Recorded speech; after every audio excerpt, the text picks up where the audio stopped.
நிலையான புகழுக்குரிய தூய்மை மிகு நற்கருணைக்கு எல்லா காலமும் ஆராதனையும் புகழும் ஆட்சியும் உண்டாக கடவது. நிலையான புகழுக்குரிய தூய்மை மிகு நற்கருணைக்கு எல்லா காலமும் ஆராதனையும் புகழும் ஆட்சியும் உண்டாக கடவது. நிலையான புகழுக்குரிய தூய்மை மிகு நற்கருணைக்கு எல்லா காலமும் ஆராதனையும் புகழும் ஆட்சியும் உண்டாக கடவது.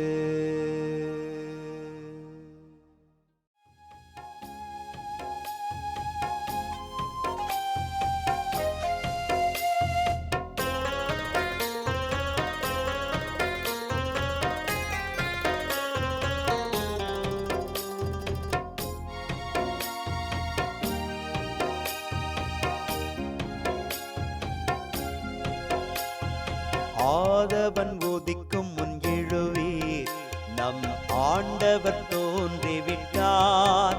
இயேசு ஆண்டவர் தோன்றிவிட்டார்.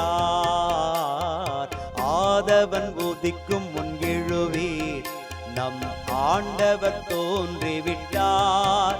இயேசு ஆண்டவர் தோன்றிவிட்டார். காலை ஜெபத்தினில் கடவுள் வடிவினில் கர்த்தர் தோன்றிவிட்டார். நம் கர்த்தர் தோன்றிவிட்டார். ஆதவன் உதிக்கும் முன் எழுவீர், நம் ஆண்டவர் தோன்றிவிட்டார். இயேசு ஆண்டவர் தோன்றிவிட்டார்.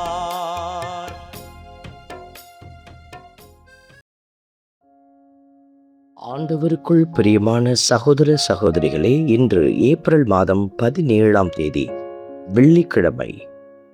இயேசுவின் பெயரை முன்னிட்டு அவமதிப்புக்கு உரியவர்களாக கருதப்பட்டதால் மகிழ்ச்சியோடு வெளியே சென்றார்கள்.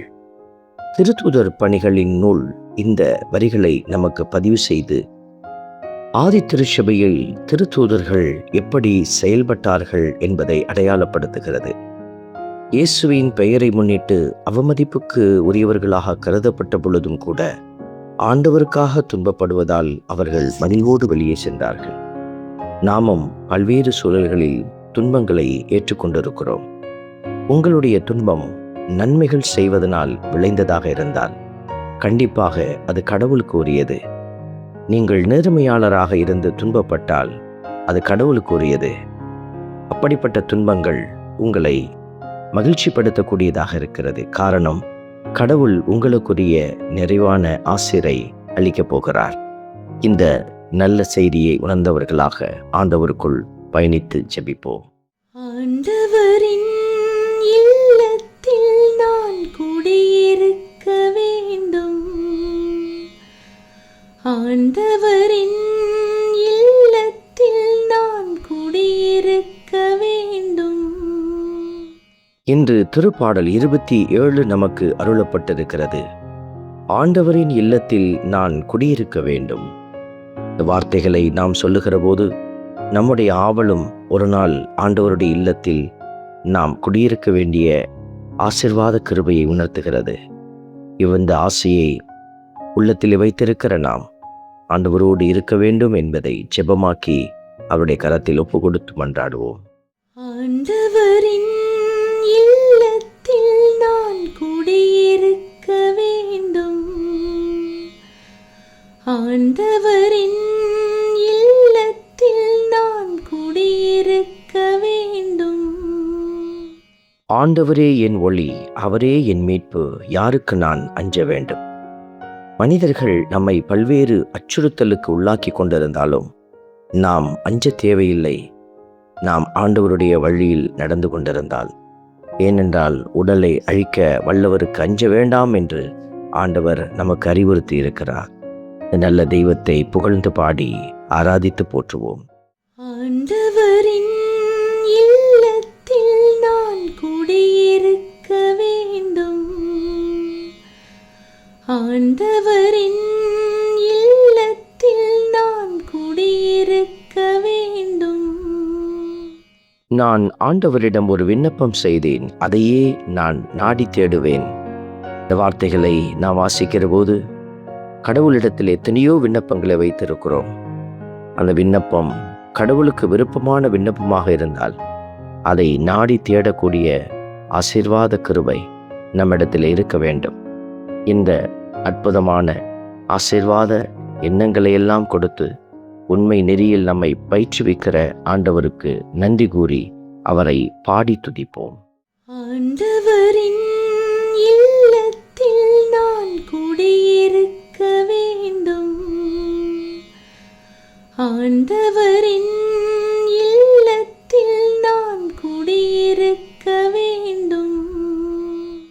அன்பின் பரமபிதாவே, நன்றியோடு உம்மை துதிக்கிறோம், உம்மை ஸ்தோத்தரிக்கிறோம், உம்மை ஆராதிக்கிறோம், நன்றி செலுத்துகிறோம்.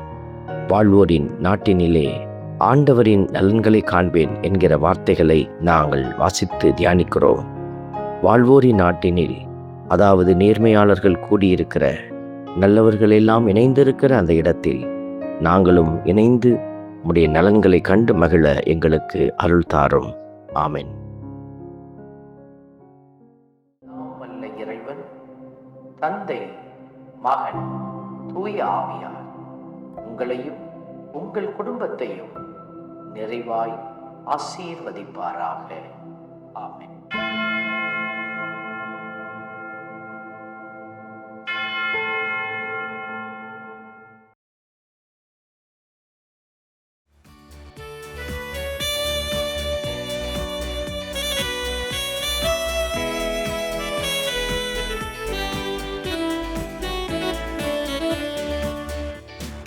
இஸ்ரவேலின் துதிகளுக்குள் என்றும் வாசம் செய்பவரே, உம்மை நம்பி வந்த யாவருக்கும் என்றும் நன்மைகள் செய்பவரே, உம்மை என்றென்றுமே என்றென்றுமே பாடி புகழ்ந்திடுவோம்.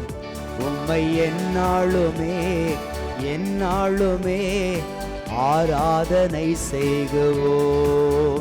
உம்மை என்றென்றுமே என்றென்றுமே பாடி புகழ்ந்திடுவோம்.